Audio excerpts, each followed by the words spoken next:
In this timeline, the prisoner becomes the architect, and the galaxy learns to kneel in the dark.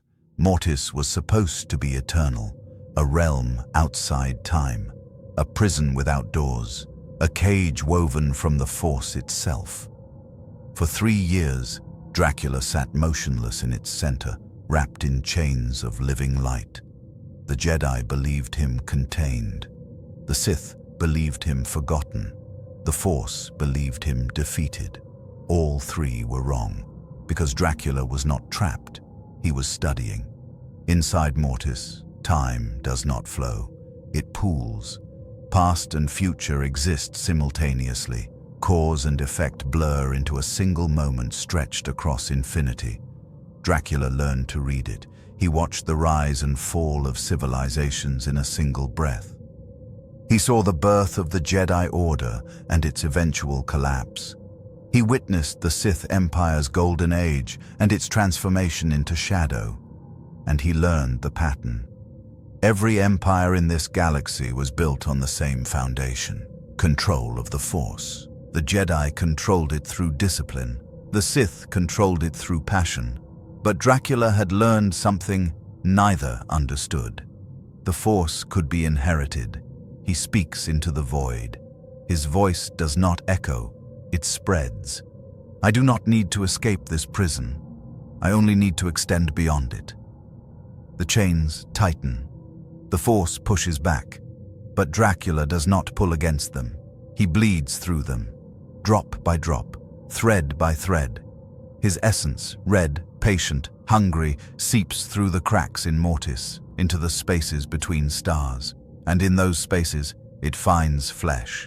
The first vampire is created on Nar Shaddaa, a smuggler named Voss, mid-30s, Force null, dying of a dozen bad decisions. He collapses in an alley, blood pooling beneath him, and something whispers in the dark. Do you wish to live? Voss tries to speak, cannot. The voice continues. I can give you eternity. I can give you power. I can make you more than you are. A shadow leans over him. All you must do is drink. And from the darkness, a single drop of red light falls into Voss's mouth. He does not heal. He transforms. His wounds close. His heartbeat slows. His breath stops. But he does not die. He rises. And when he opens his eyes, they glow faintly in the dark. Not red, not yellow, crimson. Voss does not understand what has happened. He only knows 3 things. He is stronger, he is faster, and he is starving. He finds a Twi'lek nearby, a dancer, lost, alone. He does not mean to attack, but his body moves without thought. His teeth sink into her throat, and he drinks, not blood, not entirely, her presence. The faint flicker of the Force inside her, the spark that connects all living things, flows into him. And for the first time since his transformation, Voss feels full. He does not kill her. She survives. But 3 days later, she rises with the same hunger, the same crimson eyes, the same whisper in her mind. Find others, build the family, spread the gift. Within 6 months, there are 20 vampires on Nar Shaddaa. Within a year, 200. They do not announce themselves. They do not form covens. They simply exist, feeding, spreading, whispering. The huts notice first. Crime rates drop. Smugglers vanish. Entire gangs go silent. When hut enforcers investigate, they find warehouses full of bodies. Not dead, not alive. Waiting. The Jedi Council receives a report from a knight stationed in hut space. Something is turning people into, I don't know what to call them. They don't register in the Force. They move like shadows. And when they bite, Master Windu interrupts. Bite. The knight nods. They drain Force sensitivity, not entirely, just enough to leave the victim diminished. Yoda's eyes narrow. Servants, they create. Hollow ones. Windu stands. I'll lead a strike team. We'll purge the sector. Yoda does not respond immediately. When he speaks, his voice is quiet. Fear I do. That purging will not be enough.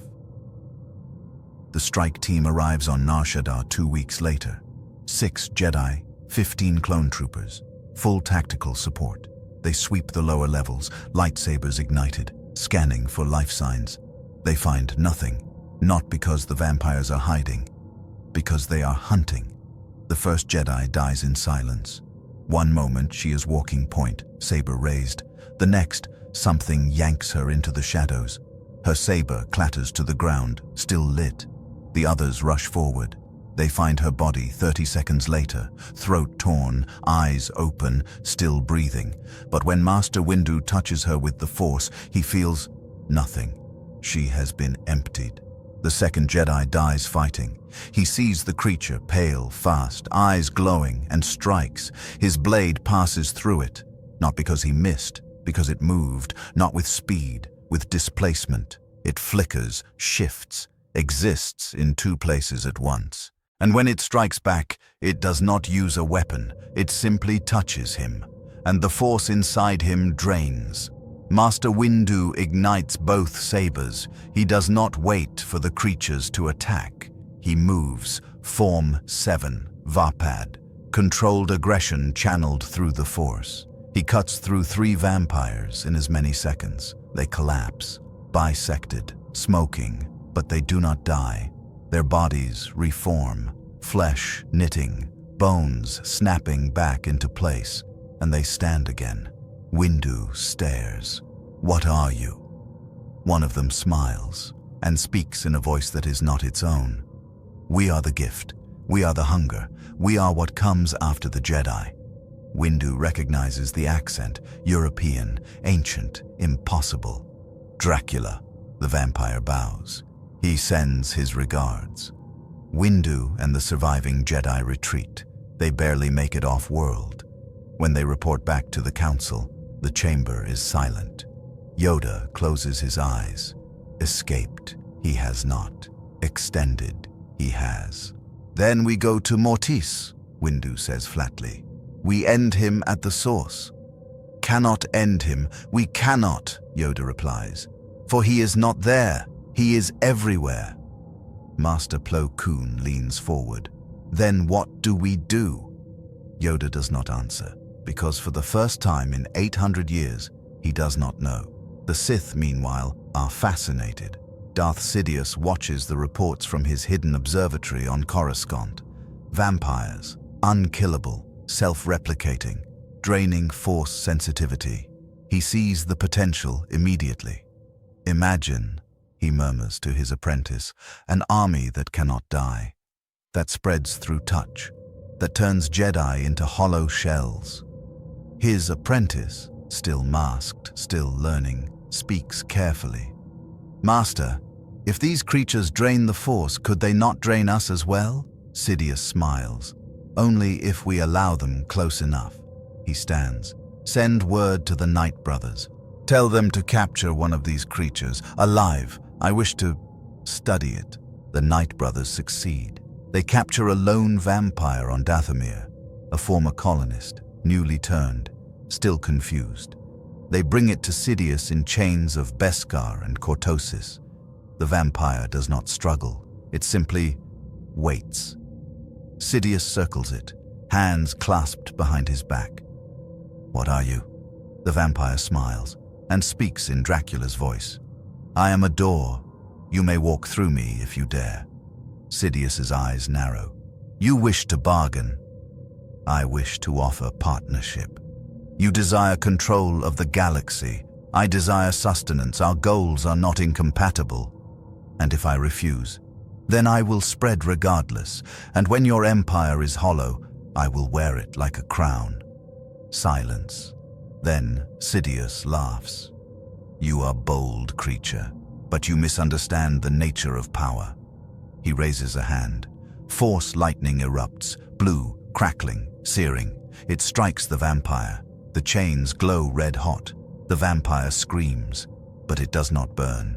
It absorbs. The lightning stops. The vampire stands, smoking, grinning. "The Force is not your weapon anymore, Sith. It is mine." Sidious steps back. For the first time in decades, he feels something unfamiliar. Uncertainty. The vampire tilts its head. You have 1 week to decide, kneel or feed, and it vanishes. The chains fall empty to the floor. The vampires spread faster now. No longer limited to hut space, they appear on Corellia, on Naboo, on Alderaan.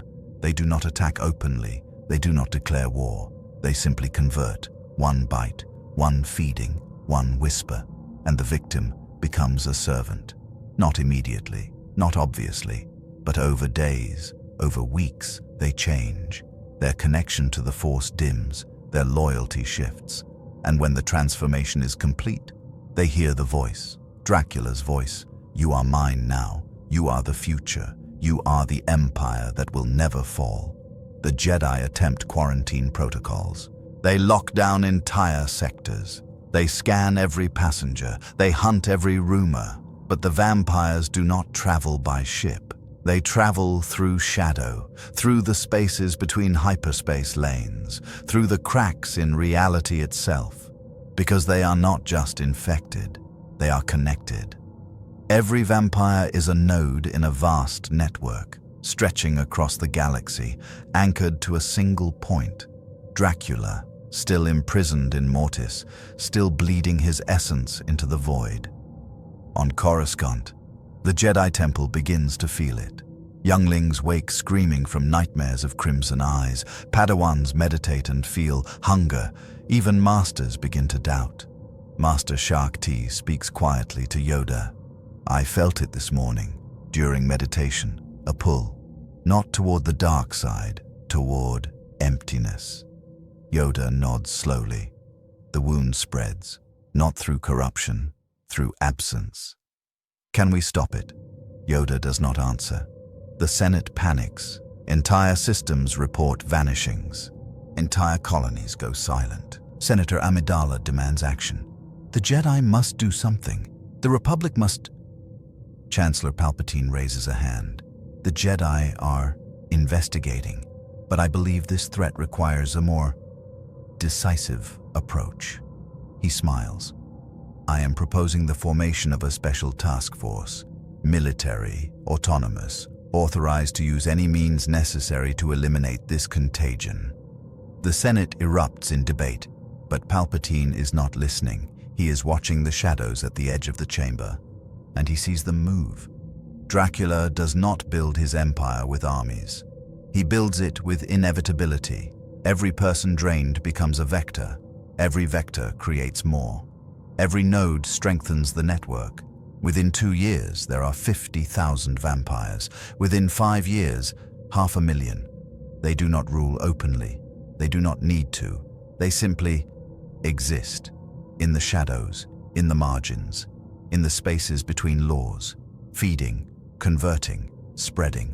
The Jedi Order fractures. Some masters advocate for extermination, others for containment, others for understanding, but all of them feel it. The slow, creeping realization that they are losing, not in battle, in relevance, because the Force itself is changing, and the vampires do not need it anymore. On Mortis, Dracula finally opens his eyes. The chains are still there. The prison is still sealed. But it does not matter, because he is no longer inside. He is outside, spread across 1,000,000 minds, 1,000,000 bodies, 1,000,000 whispers. He speaks, and every vampire in the galaxy hears him. The foundation is laid. The Empire is born. Now, we rise. On Coruscant, in the Senate chambers, 12 senators stand simultaneously. Their eyes glow faintly crimson. They do not speak. They simply smile. In the Jedi Temple, 3 Padawans collapse during meditation. When they wake, they no longer feel the Force. They feel hunger. On Korriban, Darth Sidious stares at his hands.